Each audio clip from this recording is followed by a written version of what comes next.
Most of us are taught the Ottoman Empire, this massive 600-year superpower, just collapsed because of World War I, right? Well, actually, that was just the autopsy.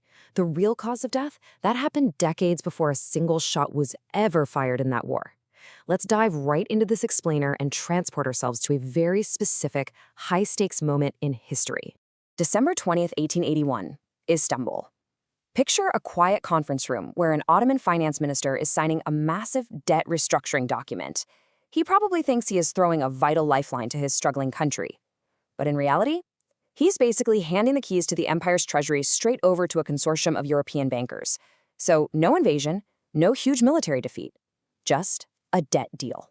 And that brings us to a really fascinating question.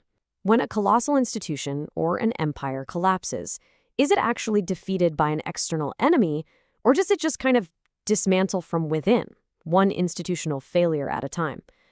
Because as we're going to see, the Ottoman Empire wasn't just beaten on a battlefield. It was slowly, systematically dismantled by losing its fiscal sovereignty. That 1881 deal created the Düyünün Umumiye, better known as the Ottoman Public Debt Administration, or OPDA. This wasn't just some regulatory board. It was a foreign-controlled agency operating literally like a state within a state. They were given absolute, irrevocable control over vital tax revenues. We're talking salt, tobacco, customs duties, silk tithes. The financial lifeblood of the empire was suddenly just redirected to European creditor banks. Section 1. The price of friendship.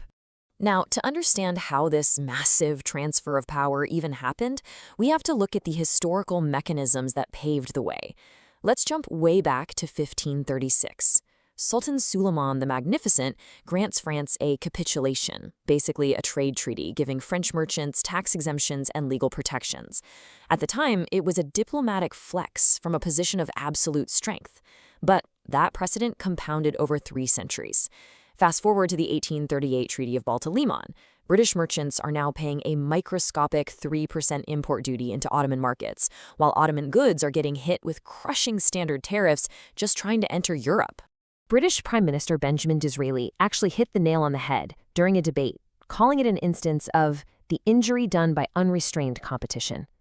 He saw clearly how this unequal trade architecture was slowly draining the empire's internal economic strength. All that diplomatic language about mutual benefit in these treaties was really just masking a setup that massively advantaged industrial European exporters over the local economy. Section 2. The revenue trap. But hey, trade imbalances were just the first crack in the foundation.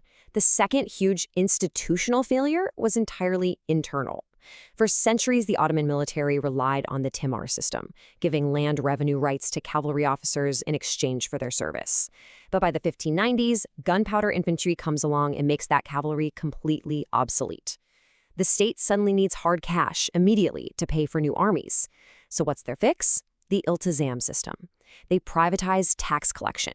They sold tax collection rights to private bidders for upfront cash, and then those tax farmers just squeezed every last drop of wealth they could out of the peasants to turn a profit. The human cost here was absolutely devastating. By the 17th century, the tax burden on peasants in some provinces was over 40% of their entire crop value. Imagine losing almost half of your livelihood to a state that essentially provided zero social services in return. It alienated the citizens, it sparked rebellions, and it completely bankrupted the social contract that held the empire together. They basically traded their long-term fiscal health for a quick cash injection. Section 3. A state within a state. So these compounding internal weaknesses, the lopsided trade deals and the broken privatized tax system, they bring us right back to that fateful conference room in 1881. Because in October 1875, the bottom completely fell out. The Ottoman Empire defaulted on an astonishing £191 million in external debt. They had been borrowing heavily from Europe, and finally, the music stopped. They couldn't make the payments. This catastrophic default is what forced the creation of that debt administration we talked about. The terms of the 1881 Decree of Muharrem were just brutal. This new OPDA was governed entirely by European creditors: British, French, German, Austrian, Italian, and Dutch. And the Ottomans? They got exactly one single representative on the council. Vital state revenues were irrevocably signed away. The Ottoman government had formally, legally surrendered its fiscal sovereignty just to get some debt relief. And to give you a sense of the sheer scale here, we are not talking about a couple of accountants in a back room. This European-run agency blew up to employ 5,000 officials, all operating completely inside Ottoman borders. They had their own offices, their own massive collection infrastructure. It was quite literally a parallel state running right alongside the Sultan's actual government. You can really see how hollowed out the empire had become when you look at the revenue split. By the early 1900s, this external agency controlled an estimated 40 to 50% of total Ottoman state revenues. Think about that. Nearly half the money generated by the entire empire went straight into the pockets of foreign creditors. The empire kept functioning around it, sure, but it was basically a shell. Section 4. The Illusion of Reform. Now, you might be wondering, didn't anybody try to stop this? Didn't they try to fix it? Well, yes, Ottoman officials actually attempted some pretty brilliant top-down reforms during a period known as the Tanzimat. We're talking modern courts, secular education, even an 1876 constitution. Sincere, impressive stuff. But there was a massive catch. These reforms were funded by the exact same external European loans that were crushing them in the first place. Trying to fix a state while your external creditors control the cash flow is literally like remodeling a house while your landlord controls the locks. The creditors had a vested interest in keeping things exactly as they were. Tracing this chronology really reveals the whole picture. 1854 is the first external loan.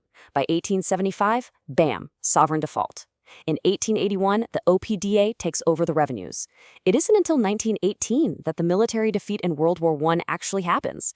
And we have to wait all the way until 1923 with the Treaty of Lausanne for those crushing capitulations to finally be abolished.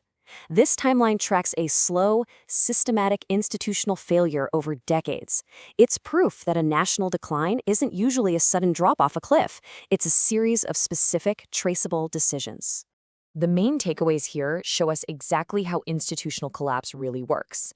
First, always watch who controls the revenue flows, not just who controls the map. Losing your fiscal sovereignty is the absolute precondition to losing all your other sovereignty. Second, external funding of reform just creates structural dependency. Developing your country without sovereignty, that's just a more productive form of dependency. And third, decline isn't some natural law of physics. It happens through rational-seeming decisions that collectively sign away control. So the Ottoman Empire didn't collapse just because it was old and tired. It collapsed because it could never fully own its own future. And what's truly mind-blowing is what happened after the empire was officially completely gone.